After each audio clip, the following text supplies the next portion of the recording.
اور تاکہ تم تلاش کرو من فضلہ اس کا فضل، وَلَعَلَّكُمْ اور تاکہ تم تشکرون شکر کرو۔ اللہ سبحانہ و تعالی نے توحید کے دلائل کے بعد اب دو ٹوک بات ہمارے سامنے رکھی ہے کہ جو بندہ کفر کا ارتکاب کرے گا تو اس کے کفر کا وبال اسی کے اوپر۔ واضح رہے کہ اللہ سبحانہ و تعالی نے یہاں پر صرف کفر کا ذکر کیا ہے۔ کفر ایک عقیدہ ہے، ایک نظریہ ہے، جبکہ ایمان کے ساتھ نیک عمل کا ذکر بھی موجود ہے۔ وَمَنْ عَمِلَ صَالِحًا اور اگلی آیت میں ہے آمنوا وَعَمِلُوا الصَّالِحَاتِ۔ جہاں کہیں بھی اللہ سبحانہ و تعالی کفر کا ذکر فرماتے ہیں وہاں اللہ ایمان اور اس کے ساتھ عمل صالح کا ذکر ضرور کرتے ہیں۔ قرآن میں کبھی کبھار ایسے ہوتا ہے کہ اللہ رب العزت کفر کے ساتھ یہ بات کر دیں کہ کافروں نے اللہ کی آیات کو جھٹلایا، جیسے کہ ہم نے اسی صورت میں یہ بات پڑھی تھی۔ یا بسا اوقات اللہ یہ فرما دیتے ہیں کہ یہ لوگ مذاق اڑاتے ہیں اللہ کی آیات کا، یا بسا اوقات اللہ رب العزت یہ بات فرماتے ہیں کہ یہ لوگ کفر بھی کرتے ہیں اور اللہ رب العزت کے عذاب کا مطالبہ بھی کرتے ہیں۔ لیکن اکثر اوقات اللہ رب العزت جو بات کرتے ہیں وہ صرف کفر کی حد تک کرتے ہیں۔ کفر کیا ہے؟ کسی بھی چیز کا انکار کرنا، نظریہ رکھنا، نظریے کے اندر عقیدے میں کسی قسم کی لچک نہ رکھنا، اللہ رب العزت کا انکار کر دینا، نماز کا انکار کر دینا، زکوٰۃ کا انکار کر دینا، دین کے کسی ایک رکن کا انکار کر دینا در حقیقت کفر کہلاتا ہے۔ لیکن کفر عملی طور پہ کچھ بھی نہیں۔ یہ جیسے ہم کہتے ہیں کہ ہمارا ایمان ہے، ایمان کے مقابلے میں کفر ہے۔ ہاں، اگر کوئی بندہ اللہ کی آیات کو جھٹلاتا ہے تو یہ ایک عمل ہے، وہ اپنی زبان سے اس کو جھٹلا رہا ہے۔ لیکن ایک بندہ ہے وہ 2 + 2 = 5 کہہ رہا ہے، وہ 4 کا انکار کر رہا ہے، آپ دنیا بھر کی تھیوریز اس کے سامنے پیش کر دیں وہ یہی کہے گا کہ بس 5 ہے، یہ اس کا کفر ہے۔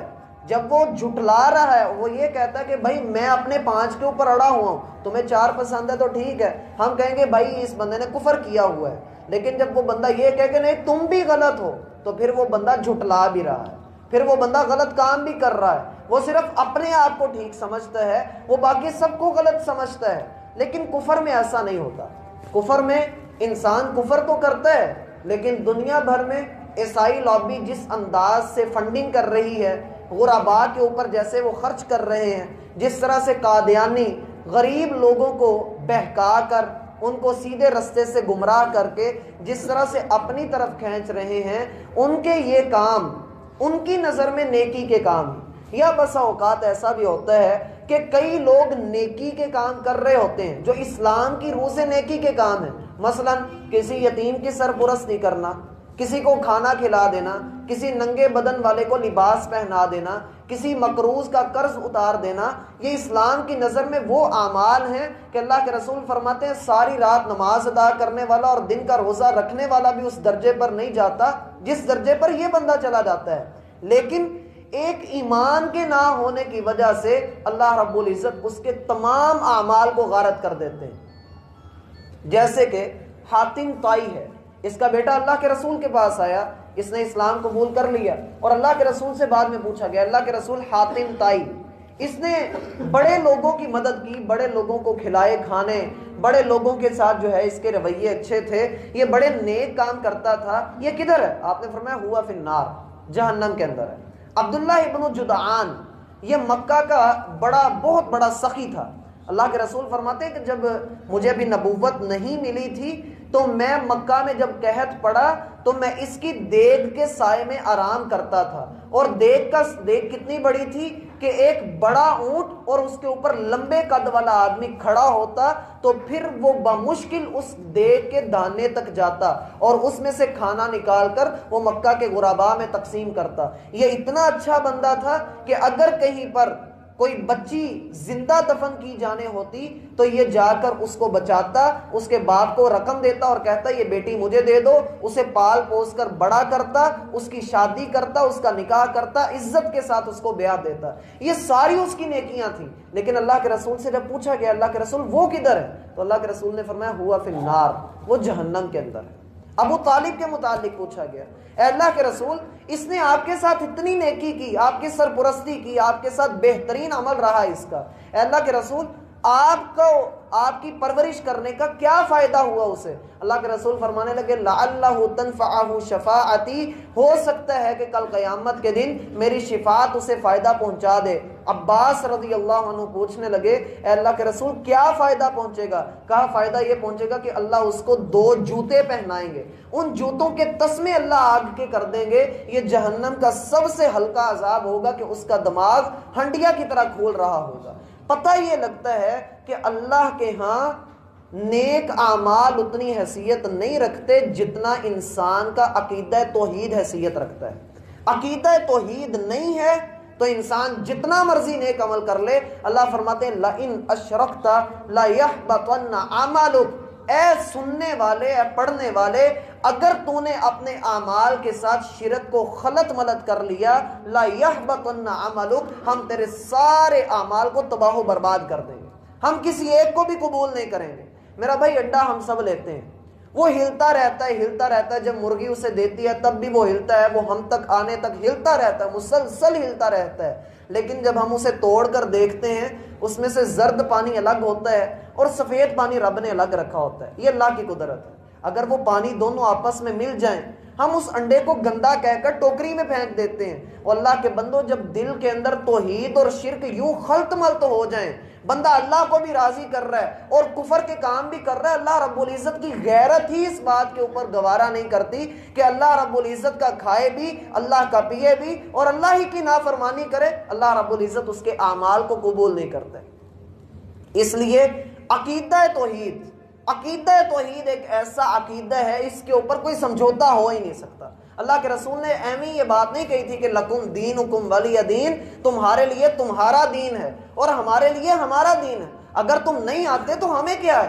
ہم نے تو اپنی قبر میں جانا ہے، ہم نے اپنے رب کے حضور پیش ہونا ہے. کل قیامت کے دن ان ساری باتوں کا تمہیں جواب مل جائے گا. ومن عمل صالحا، جس بندے نے نیک کام کیا تو اس نے تو اپنی راستے کو سیدھا کیا ہے، اس نے اللہ رب العزت کی شان میں کوئی اضافہ نہیں کر دیا.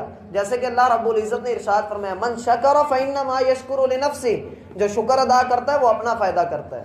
ومن کفر، اور جو کفر کرتا ہے اللہ کی شان اس سے کم بھی نہیں ہو جاتی. فإن ربی غنی کریم، میرا رب بڑا بے نیاز اور عزتوں والا ہے.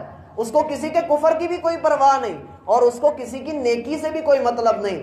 وہ جیسا ہے اس کی شان کے لائق ہے. اللہ پھر مزید فرماتے ہیں وَمَنْ لِيَجْزِيَ الَّذِينَ آمَنُوا وَعَمِلُوا الصَّالِحَاتِ، یہ اللہ رب العزت کا تمہارے راستوں کو سنوار دینا، یہ نیک لوگوں کے ساتھ اللہ رب العزت کا راستے کھول دینا، یہ اللہ رب العزت اس لیے کرتے ہیں کہ وہ اپنے فضل سے ان لوگوں کو جزا عطا کرے جنہوں نے ایمان قبول کیا اور نیک کام کیے. ایمان اور نیک کام کرنا یہ 2 الگ الگ چیزیں ہیں. ایمان دل کے ساتھ تعلق رکھتا ہے اور عمل بندے کے عمل کے ساتھ، بندے کے جوارح کے ساتھ تعلق رکھتا ہے. جیسے کہ نماز پڑھنا ایک بدنی عبادت ہے، زکوٰۃ دینا ایک مالی عبادت ہے، حج کرنا یہ مالی بھی ہے، بدنی بھی ہے اور قولی عبادت بھی ہے کہ بندہ زبان سے بولتا بھی ہے. اس لحاظ سے بندے کے پاس اگر کوئی بندہ یہ کہتا ہے کہ ہاں بھائی میں عقیدہ توحید والا ہوں، میرے پاس جیسے اکثر ہم لوگ کہتے ہیں جی ہم موحد ہیں، ہم مشرک نہیں ہیں، ہم یہ کام نہیں کرتے، ہم چڑھاوے نہیں چڑھاتے، ہم درباروں پہ نہیں جاتے، ہم یہ کام نہیں کرتے، ہم بڑے پکے توحید والے ہیں. لیکن یہی عقیدہ توحید والا یہ نماز بھی نہیں ادا کرتا، یہ دغا بازیاں بھی کرتا ہے، یہ سود بھی لیتا ہے، یہ جھوٹ بھی بولتا ہے، یہ چغلیاں بھی کرتا ہے، گالیاں بھی بکتا ہے، اس کے اعمال ہی اسلام کے جیسے نہیں، تو میرا بھائی وہ عقیدہ توحید بھی نہیں. کیوں؟ جو عقیدہ میری زندگی کو نہ بدل سکے وہ عقیدہ ہی کیا ہوا؟ اسے عقیدہ ماننا ہی نہیں جا سکتا. عقیدہ تو وہ ہوتا ہے جو بندے کے دل میں اپنی جگہ بنائے، اپنی جڑوں کو مضبوط کرے، اور جب اس کا پھل باہر نکلے تو بندے کی زبان سے نہ صرف یہ کہ لا الہ الا اللہ کی پکار ہو، بلکہ محمد الرسول اللہ کی رسالت، ان کی نبوت، ان کی اطاعت اور ان کی اتباع کرتے ہوئے وہ اپنا ایک ایک عمل ان کی محبت میں آ کر ان کے تابع کر دے، اور اپنی زندگی کے کسی معاملے میں بھی ان کی رہنمائی سے قطع نظر نہ کرے، ہر معاملے میں ان سے رہنمائی طلب کرے۔ ایسا بندہ در حقیقت عمل صالح کرتا ہے۔ اور یہ عمل صالح اللہ یہ نہیں کہتے کہ 8 سال مدارس کے اندر لگا کر بڑی بڑی تگ و دو کر کے راتوں کو جاگ کر جو ہے وہ دین پورے کا پورا سیکھو گے تو پھر عامل الصالحات جتنا ہوتا ہے کر کے لاؤ، ہاتھ نہیں چھوڑنا اپنا، محنت کرتے رہنا ہے۔ بار بار اللہ کیوں پڑھاتے ہیں اہدنا الصراط المستقیم؟ بار بار ہم کیوں کہتے ہیں؟ اللہ کہتے ہیں بس اس کے اوپر چلتے رہو، اس رستے پر لگے رہو، اس سے ہٹنا نہیں ہے۔ ہاں جیسے بھی چل رہے ہو تم لے کر کے تو آؤ، من فضلہ، وہ اپنے فضل سے تمہیں جزا دے گا۔ اب یہ کیا ہے؟ صحابہ کرام کو اللہ کے رسول فرمانے لگے تم میں سے کوئی بندہ اللہ رب العزت کے فضل اور اس کی رحمت کے بغیر جنت میں داخل نہیں ہو سکتا۔ صحابہ کہنے لگے ولا انت یا رسول اللہ، اے اللہ کے رسول آپ کا یہ لمبی لمبی راتوں کا قیام کرنا، یہ آپ کا روزہ رکھنا، آپ تو کائنات کے سب سے بڑے نیک ہیں، آپ سے بڑھ کر نیک کوئی نہیں، کیا اللہ کے رسول آپ بھی اپنی عبادت کی بیس پر جنت میں نہیں جائیں گے؟ تو اللہ کے رسول نے فرمایا ہاں میں بھی اپنی عبادت کی وجہ سے جنت میں نہیں جاؤں گا۔ کیوں؟ سلف صالحین نے اس کا معنی یہ لکھا کہ کبھی بھی یہ نہ سوچو کہ میں نے اللہ کی اتنی عبادت کر لی ہے، میں نے بڑا کچھ کر لیا ہے، میں نے بڑے کام کر لیے ہیں، بلکہ یہ سوچو ابھی میں نے کیا ہی کیا ہے، ابھی میرے پاس ہے ہی کیا۔ جیسے کہ روایات میں آتا ہے ایک شخص کو اللہ کے حضور پیش کیا گیا، اس نے بڑے سال اللہ رب العزت کی عبادت کی تھی، کہا جاتا ہے تقریباً 70 سال اس کی عبادت کی جو ہے وہ عمر تھی، صرف 70 سال اس کی عبادت کی تھی۔ اب اللہ کے حضور وہ پیش کیا گیا تو اللہ رب العزت نے اس سے پوچھا کہ ہاں بھائی بتاؤ میری رحمت سے جنت میں داخل کیے جاؤ گے یا اپنے اعمال کی بنیاد پہ جنت میں داخل کیے جاؤ گے؟ کہنے لگا میں اپنے عمل کی بنیاد پہ جاؤں گا۔ اللہ نے فرمایا چلو بھائی اس کی ایک آنکھ کو نکالو اور اس کو ایک پلڑے میں رکھو، اور اس کی 70 سال کی عبادت کو ایک پلڑے میں رکھو۔ جب وہ ایسا کیا گیا تو اس کی آنکھ کا پلڑا جھک گیا اور اس کی عبادت کا پلڑا اوپر اٹھ گیا۔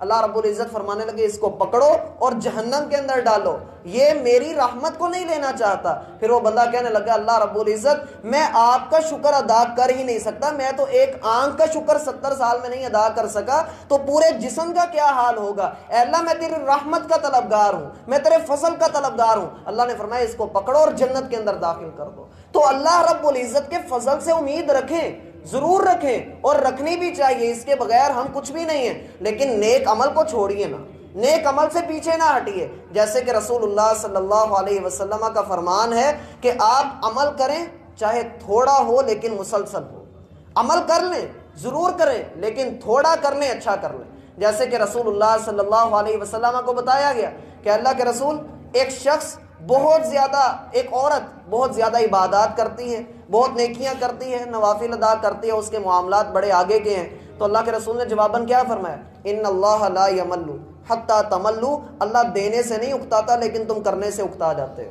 اس لیے بندہ تھوڑا کر لے لیکن اچھا کر لے، من فضلہ، یہ اس کا فضل ہے، انہ لا یحب الکافرین، یہ بہت بڑی بات ہے، اللہ کافروں کو پسند نہیں کرتا۔ اور آج کے مسلمان کے لیے اگر کوئی پسندیدہ ہے تو فلاں فلمی ایکٹر اس کو بڑا پسند ہے، فلاں بندہ اس کو بڑا پسند ہے۔ ہماری تو حالت یہ ہو گئی ہے حرمت رسول کے اوپر نعرے لگا کر، انڈیا کے خلاف بول کر رات کو اسی کی فلم دیکھ رہے ہوتے ہیں، اسی کے گانے سن رہے ہوتے ہیں، اور ہمارا جو ہے جی دشمن سب سے بڑا وہ ہے، یہ ہے وہ ہے، بڑا کچھ ہے۔ ابھی کل ہی کی خبر ہے، اللہ کی قسم یہ ملک ہمارے لیے اتنی بڑی نعمت ہے اور یہاں پر اسلام کا ہونا اتنی بڑی نعمت ہے کہ ہم اندازہ نہیں کر سکتے کہ ادھر ایک ہندو لڑکی نے، میرے پاس شاید اس وقت ویڈیو اس کی موجود ہو، کہ ہندو لڑکی نے چرچ میں جا کر، عیسائیوں کے چرچ میں جا کر ان کی دعا میں شرکت کی، اور ہندوؤں نے اس کو پکڑ کر پہلے تو خوب اچھے طریقے سے مارا روڈ کے اوپر کھڑا کر کے، اور پھر اس لڑکی کو زندہ کو پٹرول چھڑک کے اس کو آگ لگا دی، صرف اس لیے کہ یہ عیسائیت کی طرف جا رہی ہے۔ جبکہ ہمارے مذہب کے اندر آپ کسی بھی مسجد کے اندر چلے جائیں، آپ کسی بھی مسجد کے اندر چلے جائیں، اللہ رب العزت کا اتنا فضل ہے کہ کوئی آپ کو وہاں سے باہر نہیں نکالنے لگا، کوئی آپ کو کچھ نہیں کہنے لگا۔ آپ کسی گرجے میں چلے جائیں تب بھی آپ کے لیے یہ حالات نہیں بننے والے، یہ اللہ کا بڑا فضل ہے۔ لیکن آج کا مسلمان وہ بھاگ بھاگ کر آغوش میں جاتا ہے تو کافروں کی آغوش میں جاتا ہے، انہی کو اپنا سمجھتا ہے کہ یہی ہے، یہی جدیدیت ہے، یہی ان کے پیچھے لگوں گا تو ترقی ہوگی۔ اللہ رب العزت اس چیز کو فرماتے ہیں لا تتخذوا بطانة من دونکم لا یألونکم خبالا ودوا ما عنتم، ایمان والو ایسے لوگوں کو اپنا دوست نہ بنانا۔ ہاں انتم اولائی تحبونہم، یہ تم ہی لوگ ہو ایمان کی دولت دل میں رکھنے کے باوجود ان سے محبتیں کرتے ہو، ولا یحبونکم، وہ تمہیں ذرہ بھر بھی پسند نہیں کرتے، وتؤمنون بالکتاب کلہ، تم ان کی کتاب کو مانتے بھی ہو، تورات کو بھی مانتے ہو، انجیل کو بھی مانتے ہو، اور وہ تمہارے قرآن کو نہیں مانتے۔ وَإِذَا خَلَوْا عَضُّوا عَلَيْكُمُ الْأَنَامِلَ مِنَ الْغَيْظِ، اور اللہ کے بندو تم ان کے گن گاتے ہو، ان کی شان کے قصیدے پڑھتے ہو، لیکن جب ان سے الگ ہو کر آتے ہو وہ دانت کاٹتے ہیں کہ تمہیں کوئی نقصان نہیں پہنچا سکے۔ قُلْ مُوتُوا بِغَيْظِكُمْ، ان کافروں سے کہو کہ اسی غصے میں اللہ کرے تم سارے مر جاؤ۔ ان اللہ بما یعملون محیط، اللہ ان کی ایک ایک حرکت کی خبر مسلمانوں تمہیں دے رہا ہے، تمہیں سمجھا رہا ہے کہ ابھی بھی سنبھل جاؤ، ابھی بھی پلٹ آؤ۔ لیکن اگر تم نہ سنبھلے وَمَن يَتَوَلَّهُم مِّنكُمْ فَإِنَّهُ مِنْهُمْ، تو یاد رکھنا جو ان کے ساتھ رہا، ان کے لیے جھکا، ان کی طرف بڑھا،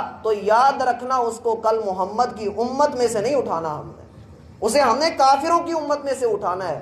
اس لیے اپنے ایمان کو بچاتے ہوئے، کفر سے نفرت کرتے ہوئے اللہ رب العزت کے ساتھ مخلص ہوں، وگرنہ لوگ بڑا کچھ کہتے ہیں، نہیں کافر کو بھی کافر نہ کہیں، پھر اللہ نے قرآن میں یہ کیوں کہا انہ لا یحب الکافرین، اللہ کافروں سے محبت نہیں کرتا۔